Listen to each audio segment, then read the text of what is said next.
Aloha. Welcome to the Radiate Health and Wellness Podcast, where we explore the vibrant world of health and well-being. I'm your host, Christine D. Ross, a board-certified health and wellness coach specializing in behavior change and nutrition, and author of Discover the Adventure of You and Health Beings. Join me as we uncover inspiring stories, practical tips, and transformative insights to assist you on your journey to radiate health and wellness. Aloha, friends. Welcome back to the Radiate Health and Wellness Podcast.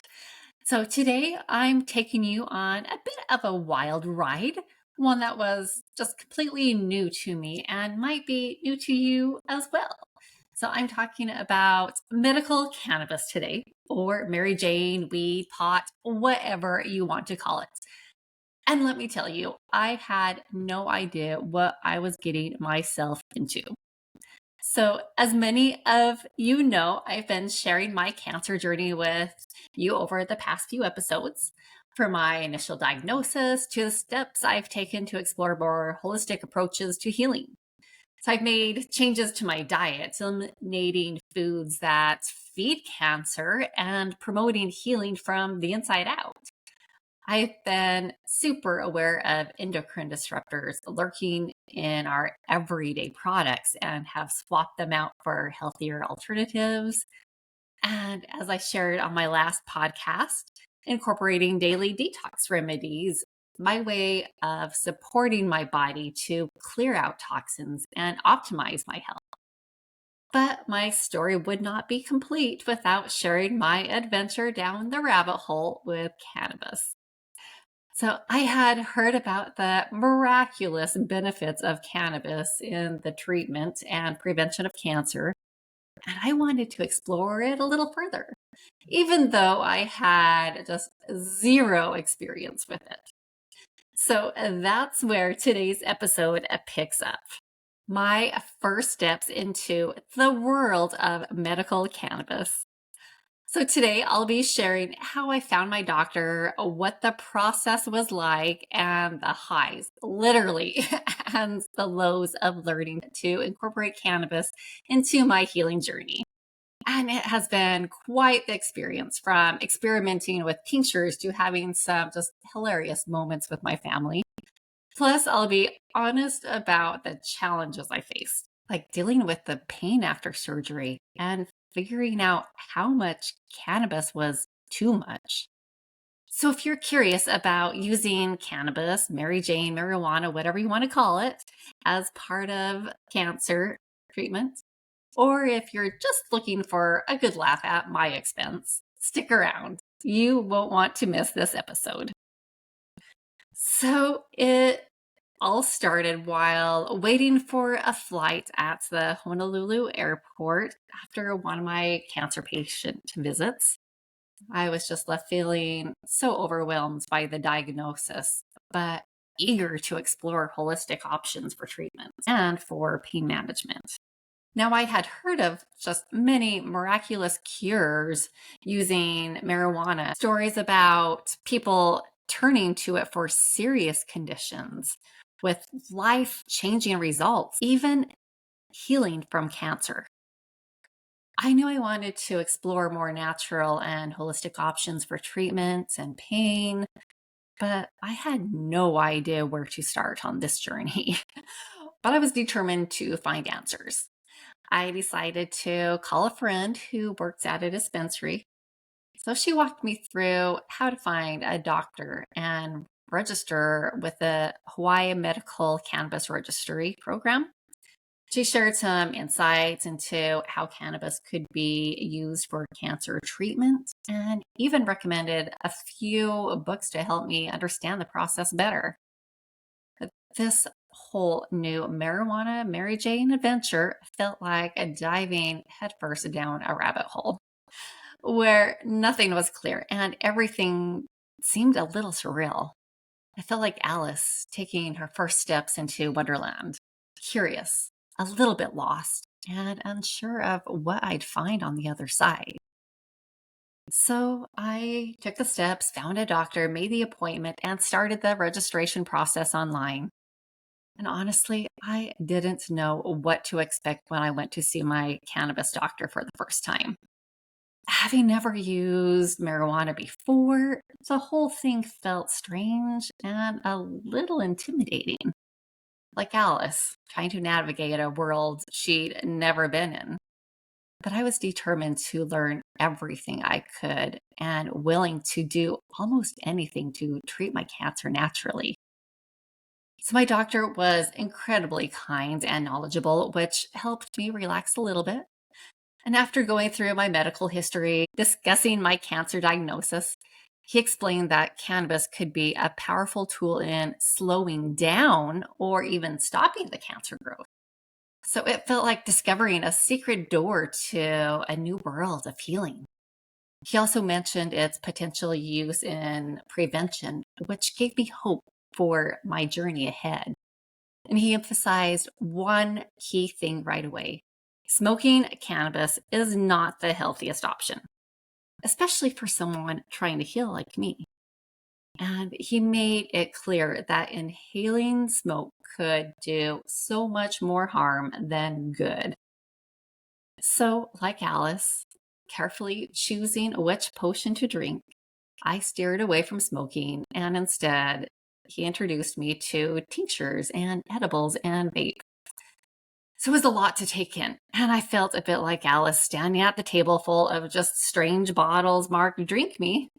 He advised that with tinctures and edibles, it takes longer for your body to feel the effects. So patience really is key.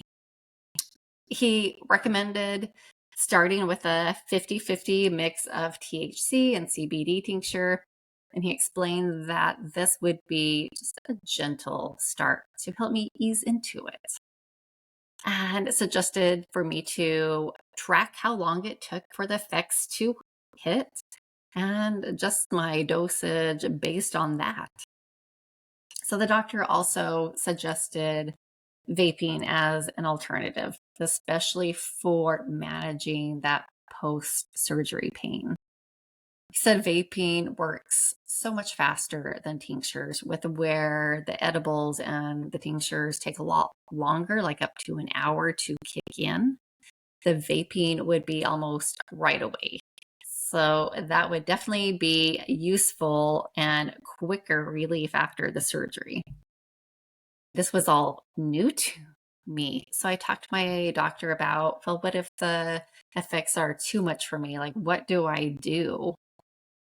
And he recommended that if I started feeling a little bit too high, anxious, or paranoid, I could counter it with CBD.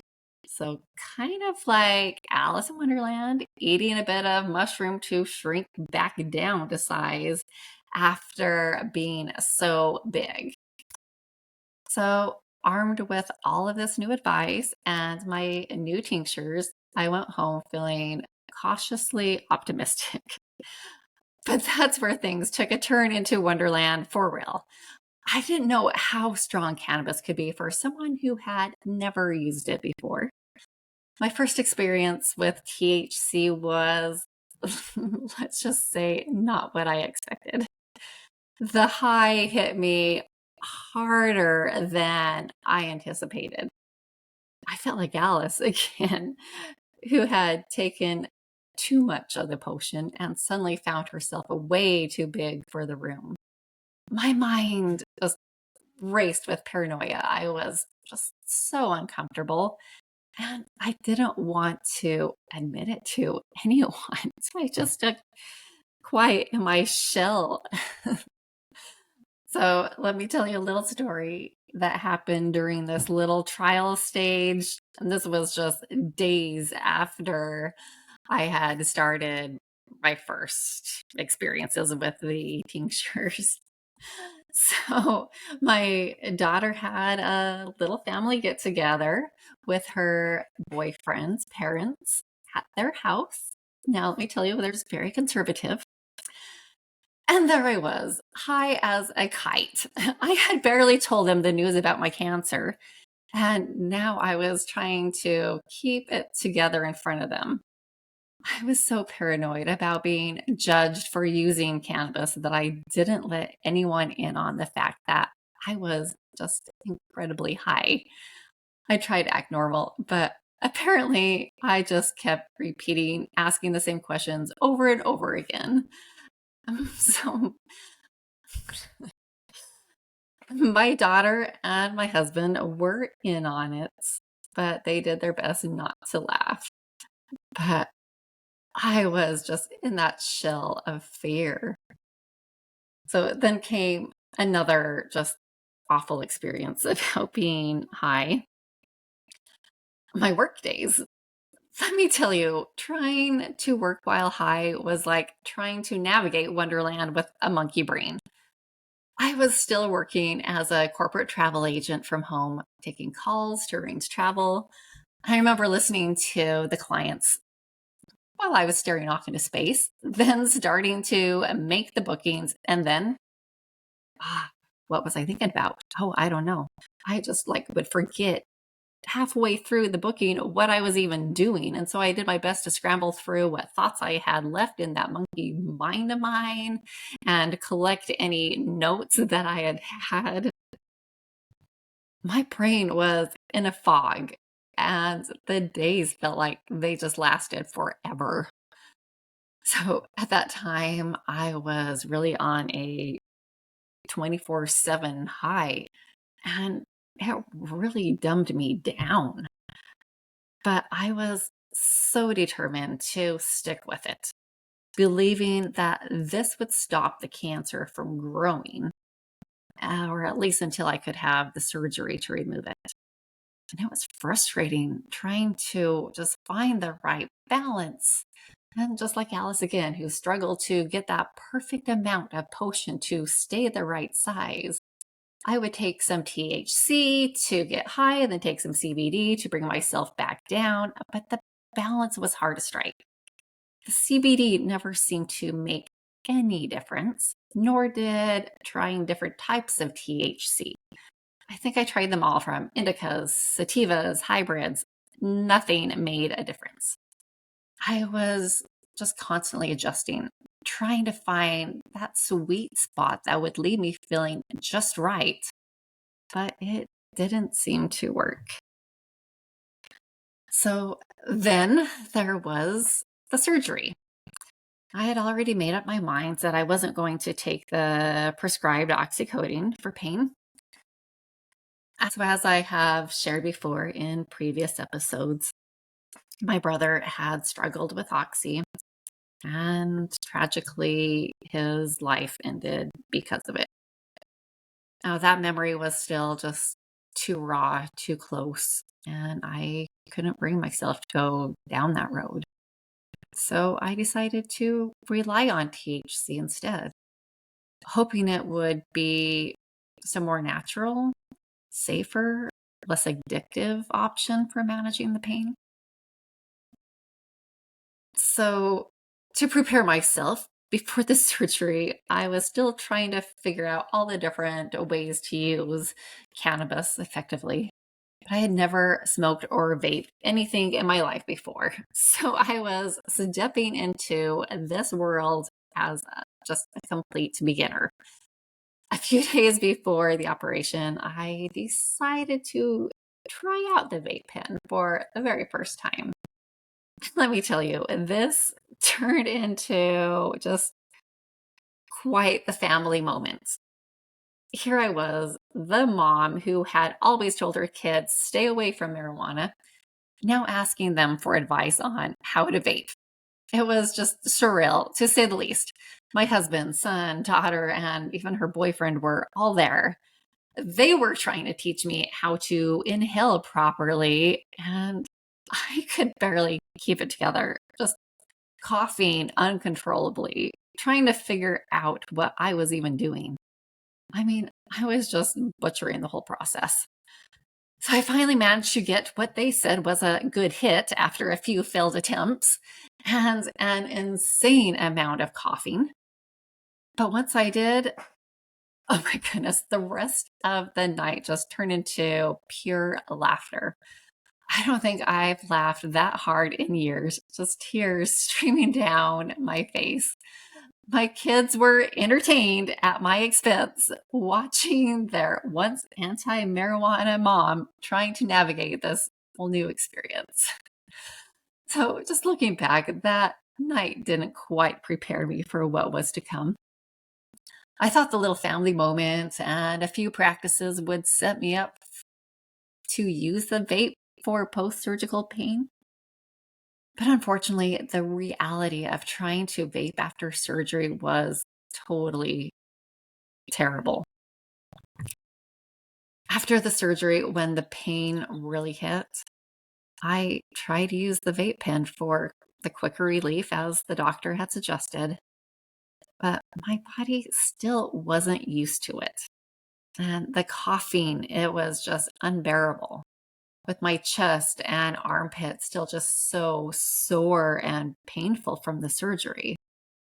Every time I tried to take a hit, the pain in my chest would flare up just even more, turning what was supposed to be relief into a whole new kind of discomfort. So I quickly realized that vaping wasn't going to be the solution for my post surgery pain.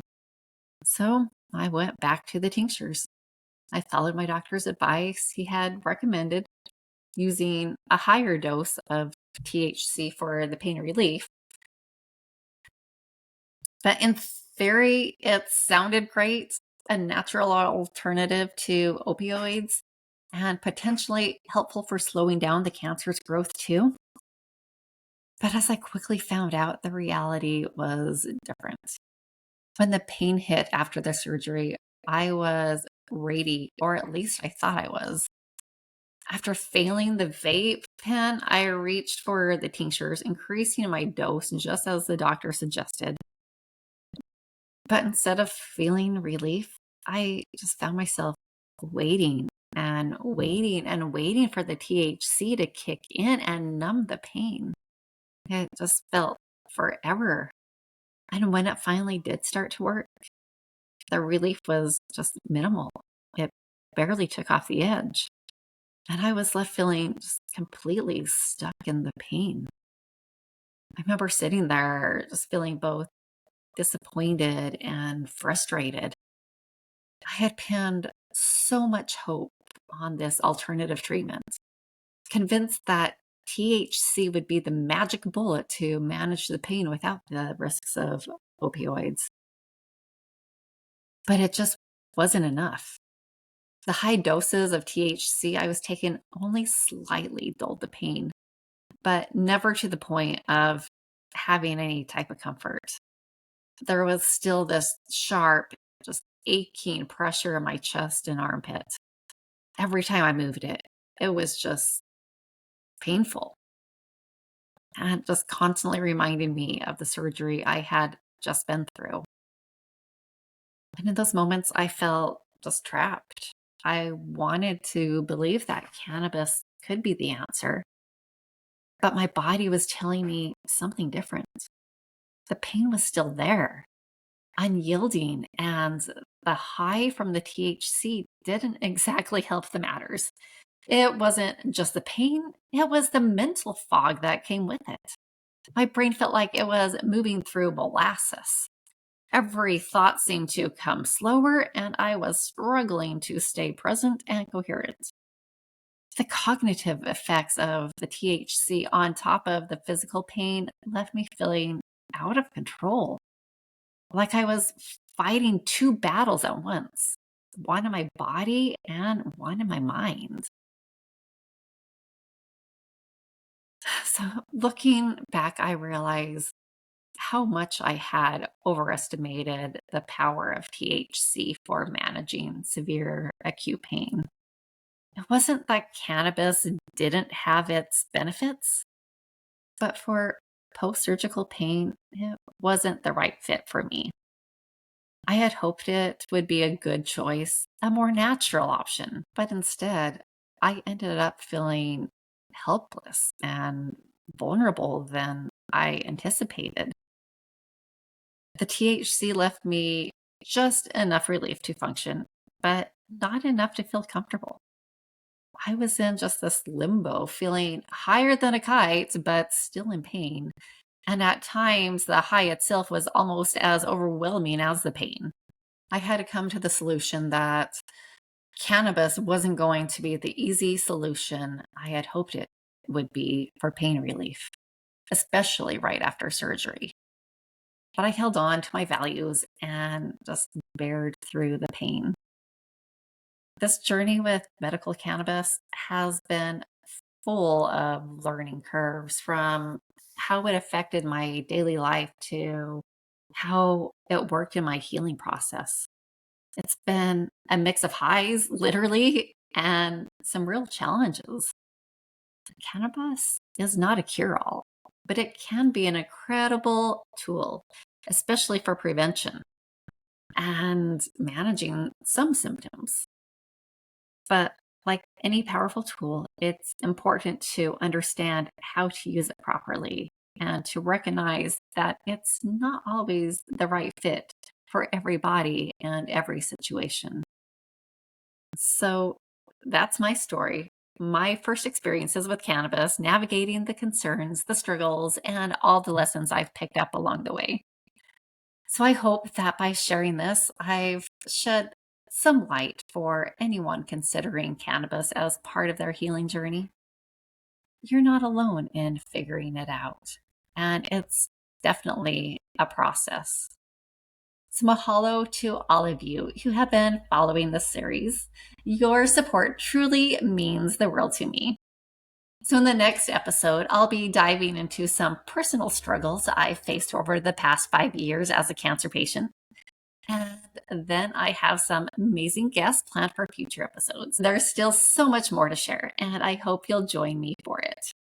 And before I sign off, I'd like to invite you to check out my books, Discover the Adventure of You and Health Beings.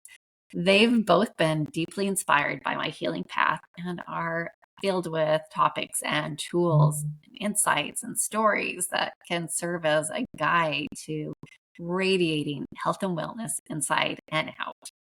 And if you know someone who's on their healing journey or might be inspired by this story, please share this podcast with them. You never know how a small act of sharing can ripple out, offering hope and healing to someone who's looking for it. And of course, I'd love to hear from you too. Do you have any questions for me? Or maybe you have your own experiences with cannabis that you would like to share? Have you tried it? What's your story?